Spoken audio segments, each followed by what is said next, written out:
well then.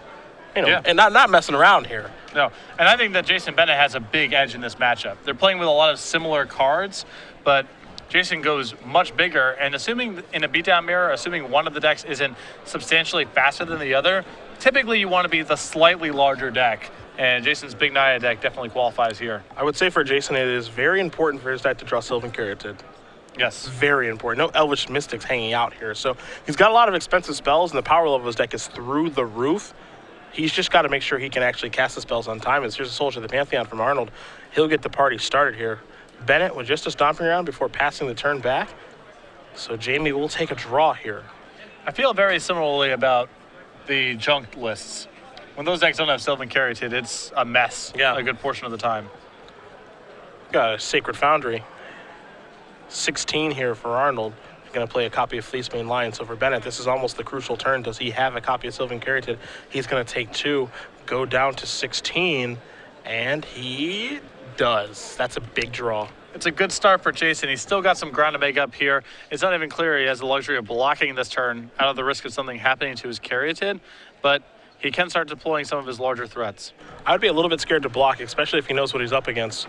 He knows he's playing against a deck that has Selesnya Charm as well as Goreclan Rampager, so blocking is probably going to be pretty difficult. Well, the Fleecemane Lion he already can't block because it's a 3/3, and the Soldier of the Pantheon has protection from multicolor, so it's a safe block. Sometimes these decks randomly have Giant Growth or something along those lines, and you see Jason respects it enough to not block.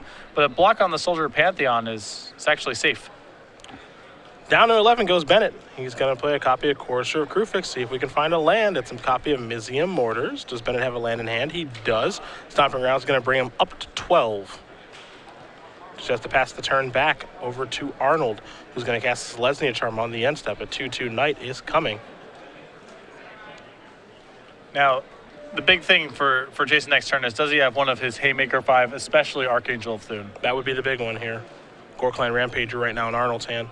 Again, can't target the Soldier of the Pantheon because it isn't multicolored. That card does have protection multicolored, and we go to the red zone. Soldier going to join us as well. Everybody coming in. I'm interested to see if this no block from the last turn from Jason on that Soldier of the Pantheon ends up coming back to haunt him this game. So block on the Soldier. See if there'll be any pumps on the other creatures. Can't Rampager the 2/1, and we'll go on to the Fleecemane Lion. So that'll be 4, 5, 6, 7, 8, 9 points of damage. Bennett going to go down to 3. Just going to pass the turn back. You see Brave the Elements right now in Arnold's hand. There's an Ajani, Mentor of Heroes. So can Jason do a little bit of work this turn, whittling down some of Jamie's board? Well, this is a Mizium Mortars. This is an attempt. There's a Brave the Elements that says, I don't think so. Land's going to come into play. Bennett's going to go up to 4. Just has to pass the turn back. No real big Haymaker this turn. Arnold draws his card. It's time to get in the red zone. You see Arnold shift that Goreclan Rampager to the front of his hand. He's ready to Blood Rush that thing. And those 2 points of damage are looking pretty significant now from that Soldier a couple turns back. See what kind of blocks are going to take place here for Bennett, but I would like to assume that the Rampager's trample effect is probably going to be able to push through enough damage here. 7/7 Fleecemane Lion. I'm going to take care of the Courser. So 7 - 4 is 3. It's actually going to put him down to 1. And 1 is still not none. Going to pass the turn back. Don't know if he's going to be able to come back, though. It's going to be tough, and there's, if nothing else, Boros Charms in Jamie's list. So not only does Jason have to try to stabilize from here, he also needs to win pretty quickly. Going to cast a Xenagos. Make a Satyr token. Going to be on chump blocking duty again before passing the turn back. So Arnold will take a draw here. As you mentioned, Boros Charm will get the job done, and there it is. 4 damage going upstairs. Jamie Arnold wins game number 1 over Jason Bennett. Brave Naya winning game 1 over Big Naya, and Big Naya even had Sylvan Caryatid that game. Jamie had a really good start on the play there. A 2/1 into a 3/3. Sylvan Caryatid couldn't really block profitably, and once you get into those couple hits, Brave Naya definitely has the ability to just dome you out, whether it's with Boros Charm or with Trample pump spell effects. Yeah. Take a look at the sideboards here. We're going to start with Jason Bennett. I have that in front of me. 3 Mist Cutter Hydras, 3 copies of Nyx Loose Ram. That one seems pretty important. 2 Assemble the Legion, 2 copies of Deicide, a Banishing Light, 3 Anger of the Gods, and a Pithing Needle. Anger of the Gods also important, and it can probably actually take Arnold off guard here.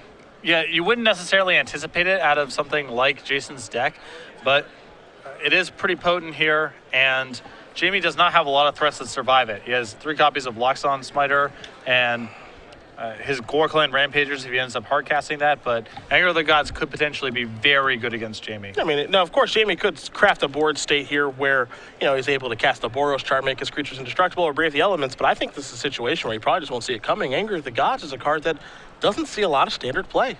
It's tough to anticipate, and it's one thing when you're playing against a deck like Blue, White, Red Control, where you think to yourself, okay, Anger of the Gods is another sweeper potentially in this person's sideboard. When your opponent's presenting creatures of their own, especially Sylvan Caryatid, it's much harder to have that card on your radar. Other side of things, what do we see? The same sideboard we saw before, 3 Keening Apparition, 3 Unflinching Courage, 2 Giant Growth, 3 copies of Dome Red, Glare of Heresy, and 3 Mizium Mortars. I think you're likely to see the additional creature removal come in, the Mizium Mortars, the Unflinching Courage, and possibly the Giant Growths as well. More pump spells. Jason needs to block in some of these games, and so Jamie's going to be well suited to have more access to pump spells post board. Kind of interesting, actually, where Giant Growth is a card that I know that Brad is a big fan of in this deck, and it seems kind of weird to play that card, but it actually seems pretty potent. I think that Giant Growth has been historically an underrated Magic card. It probably should have appeared in Constructed more frequently than it has historically, and going past that, Magic for a very long time was not about creatures attacking and blocking. If the games are like that at all, Giant Growth is a pretty efficient card most of the time. And now Standard Magic is in a place where attacking and blocking regularly happens. I'm very happy playing with Robo Baka in my mono red list. Giant Growth's a better version of that. And not surprising to see it in this Brave Naya sideboard as well. Powerful. Powerful +3/+3 for 1 green mana. Something that you guys don't see right now as both these players are shuffling up. Patrick, you can take a look to your left there. You see Joe Lissette over the shoulder of CVM. Yeah, he's got a lot of skin in this race, that's for sure. And if Joe is over on the rail that fast, it means most likely Joe lost. Could have drawn. I guess he could have drawn. There's a decent chance he could have drawn just because coming into the round, he was pretty high up the standings because he lost later in the tournament, but he is over the edge of CVM watching him play. Hoping probably for a loss. Nothing malicious, of course. Those guys are pretty good friends, but it's competition time. Yeah, and all those points matter. You never know what the point is going to be that ended up making the difference. So all the matches matter. That is fun to watch. That is really fun to watch. Just getting this bird on. Probably hoping CPM loses playing monsters. We'll see what happens. As soon as we know, of course, we'll let you guys know here at home. But we turn our attention to the match in front of us. Jason Bennett, Big Naya, Jamie Arnold with Brave Naya. We've seen things like this before. The thing that always sticks out to my head is Brian Kilber's Pro Tour win at Austin, where he was playing Big Zoo with Bane Slayer, Angel, and friends. And then everyone else was playing Little Zoo, and he just destroyed all the Little Zoo decks. You often want to be a little bit bigger. Although Jamie's start that game was a good case in why you want to be the smaller deck. He got to the ground a little bit faster. He didn't really have to worry about his life total very much, whereas Jason had to be very careful with the order in which he was playing his Ravnica duels. But you want to be, generally speaking, the person with the Baneslayer Angel or the Archangel of Thune or what have you. See if you can get one of those in play, because it's very difficult for the Brave Naya deck to beat you once you get one of your large haymakers in play. Another big thing for Jason is getting a diversity of blockers in play in terms of color. That does a lot to take the sting out of Brave the Elements. Yeah. That game he was restricted in part because he was only playing green creatures to the table, and so Brave the Elements was lethal at any time Jamie developed some sort of board. If you can get, say, a Sylvan Caryatid and a Aurelia in play, let's say, then you have a lot of insurance against Brave the Elements. Yep. That'll be one of the plans here. Again, Jamie Arnold does win game number 1. Jason Bennett will be on the play for game number 2. Winner of this match, elimination rounds later today and potentially tomorrow morning, where we'll, of course, we'll be giving away premium. 3 months in the quarterfinals this evening. We'll come back tomorrow morning, bright and early, 8 a.m. East Coast time. Give away 6 months in the semis, the full 12 in the finals, and then do a winner's interview in the sideboard with Nick Miller before we start our legacy action. And it looks as though, if nothing else, we've locked at least one Naya deck into the elimination round. Yeah. So it's pretty cool. 7 cards for each. We'll see if Both players can keep them. Again, Sylvan Caryatid huge for Jason's deck. A lot of powerful cards here that he can accelerate to, and they are much better ahead of schedule. In some ways, it's just a more aggressive take on Jeff Hoolan's junk list. Mm-hmm. A lot of the same elements are here, a lot of the same strategy, but you have some haste threats instead of things like Blood Baron of Vizkopa and Obsidian. Temple of Plenty here from Arnold. You saw Bennett play Stomping Ground on turn number 1. Scry is going to leave the top card on top for Jamie before passing it back over to Jason, who draws a copy of Courser of Kruphix. Going to play a Mana Confluence. Does he have the Caryatid? Going to take 1, go down to 19. It looks like he does again. That's mighty important. It's actually Nixley's Ram, so never mind. That's okay, too. Nothing wrong with that. Yeah. Finally, it's camera debut. Dig in. Yeah. This one might take a while. Gonna undo the work of that Mana Confluence, that's for sure. I feel like that feels like an enchantment to me. The art definitely carries the day, that's Yeah. for sure. That feels like an enchantment. Arnold gonna go down to 18 here from the Sacred Foundry. Just pass the turn back, representing Selesnya Charm, Boros Charm, a bevy of other things. I am having a nightmare watching this card in play. Oh, well, you can't possibly win. I'm not beating this card, that's for sure. No. Get used to it. It's not going anywhere for a while here. There is Selesnya Charm. That is a nice 2-2 in this board. Yeah. Showed up to the wrong party, it looks like. Yeah. Well, there is Reed Duke. He's going to have a struggle getting through these guys, though. There's a lot of pump spells in the Brave Nihilist, but there's a lot of walls he has to contend with as well. And Jason can also just say no blocks in a lot of these spots and let the board develop a little bit before he starts to block. You saw Bennett miss his land drop, and the Nixley's Ram did try to get in the way, but a Goreclad Rampager is going to eat that. But, I think you're actually okay with that exchange, honestly. You get rid of a Goreclad Rampager, sure, you lose your Ram, but that's Arnold's entire turn.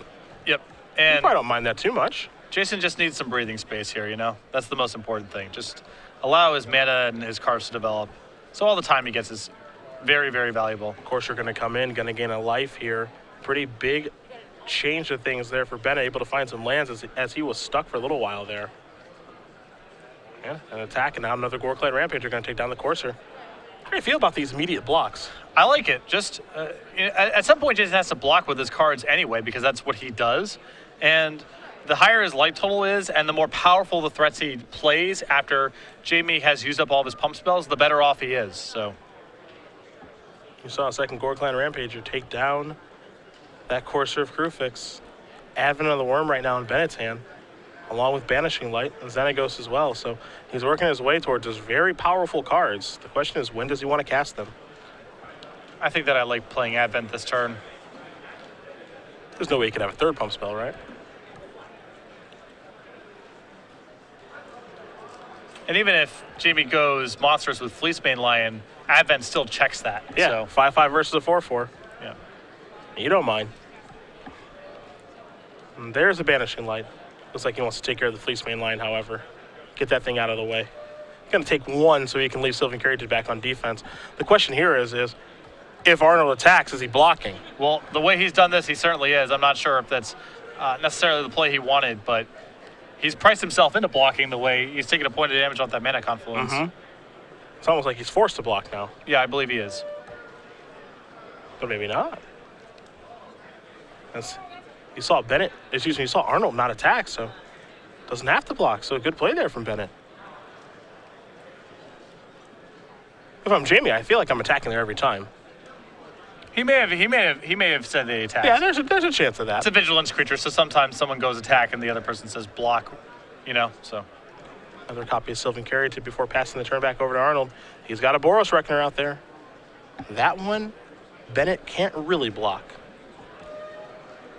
Temple Guard in the draw here, working his way towards Mizium Mortars. Needs one more red source of mana. In we go with both creatures. Does Jamie Arnold. Again, consistent with Bennett's behavior, he is blocking yet again. Will we cast a Selesnya Charm? We will. +2/+2 and trample to Reed Duke. Bye-bye Caryatid. 4 damage is going to come across. Bennett going to go down, to 11. Temple Guard looks like it's going to come into play tapped, and it will before passing the turn back over to Bennett.